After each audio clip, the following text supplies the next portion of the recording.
15 फरवरी 2023 की महत्वपूर्ण खबरों पर चर्चा करेंगे। 15 फरवरी को तारापुर शहीद दिवस मनाया जाता है। तारापुर जो जगह है वो मुंगेर जिला बिहार में आता है। यहाँ पर 15 फरवरी 1932 को एक घटना घटित हुई थी।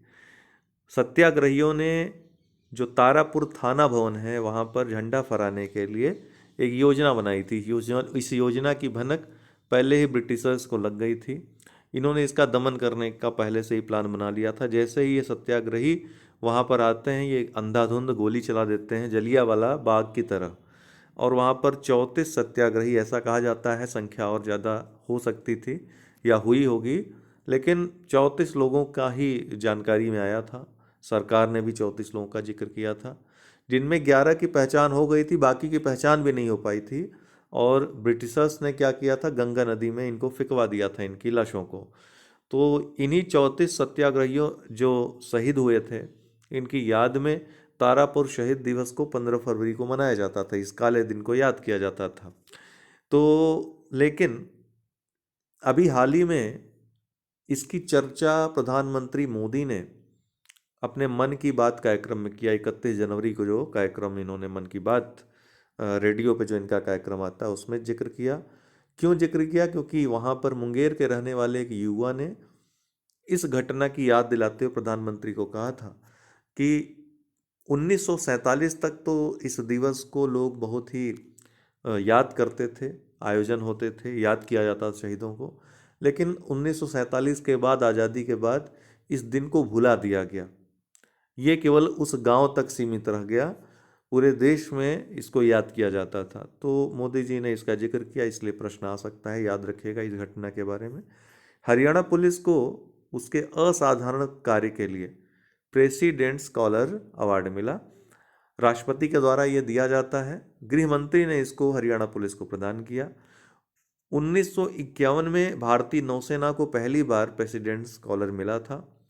हरियाणा, अगर पुलिस बल की बात करें, राज्य पुलिस बल की, तो 10वां राज्य पुलिस बल है जिसको यह प्राप्त हुआ है। मारबर्ग रोग हाल ही में काफ़ी चर्चा में है। पूछ सकता है किसके कारण होता है, तो ये वायरस जनित रोग है। इसकी डेथ रेट बहुत ज़्यादा है, 88% है। अर्थात अगर 100 लोगों को हो रहा है तो 88 लोग इससे मर जा रहे हैं। ये इतना भयानक रोग है। इबोला फैमिली का वायरस इसको कह सकते हैं, क्योंकि इसी के कारण, इसी फैमिली के वायरस के कारण ही इबोला रोग भी होता है। इक्वेटोरियल गिनी में प्रकोप की पुष्टि हाल ही में विश्व स्वास्थ्य संगठन के द्वारा की गई है। मारबर्ग रोग याद रखिएगा। जयदेवपुर टोगी रेलवे, ये कहाँ पर स्थित है? बांग्लादेश में स्थित है। तो भारतीय रेलवे के द्वारा विकसित किया गया है। भारत सरकार के भारतीय रियायती लाइन ऑफ क्रेडिट के तहत इसका विकास किया गया है। बांग्लादेशी प्रधानमंत्री शेख हसीना के द्वारा इसका उद्घाटन किया गया। जयदेवपुर टोंगी रेलवे। नागरिकता से संबंधित हाल ही में विदेश मंत्रालय ने एक आंकड़ा दिया है, जिसके अनुसार 2022 में 2,25,620 लोगों ने भारत की नागरिकता छोड़ दी, जो कि 12 वर्षों में सर्वाधिक है। 2021 में ये संख्या 1,63,370 थी। वहीं 2011 के बाद से अगर देखा जाए तो 1.66 मिलियन से अधिक लोगों ने नागरिकता छोड़ दी है भारत की। अर्थात लगभग 16,60,000 लोगों ने नागरिकता छोड़ दी है, इससे ज़्यादा लोगों ने। State of the union address, ये किससे संबंधित है? तो ये अमेरिकी संविधान से संबंधित है या यूएसए से संबंधित है, याद रखिएगा। State of the union address, इसको सोटू भी बोलते हैं, स्टेट ऑफ द यूनियन। ये एक एड्रेस होता है, वार्षिक संदेश इसको कहते हैं।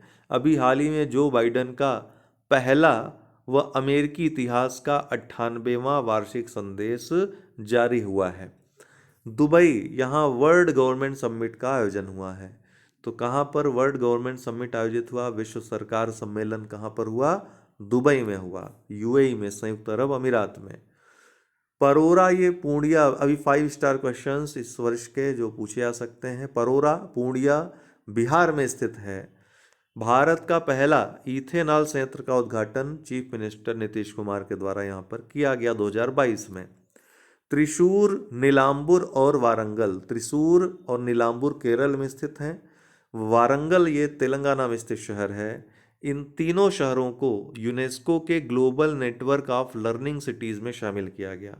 तो भारत के ये पहले 3 शहर हैं जो इस नेटवर्क में शामिल हुए हैं। इसके साथ ही यूनेस्को ने 2022 में 44 देशों के कुल 77 शहरों, जिसमें ये 3 भारतीय भी शामिल हैं, इनको शामिल किया। कब? 2022 में। तो आज के लिए इतना ही दोस्तों, बहुत बहुत धन्यवाद।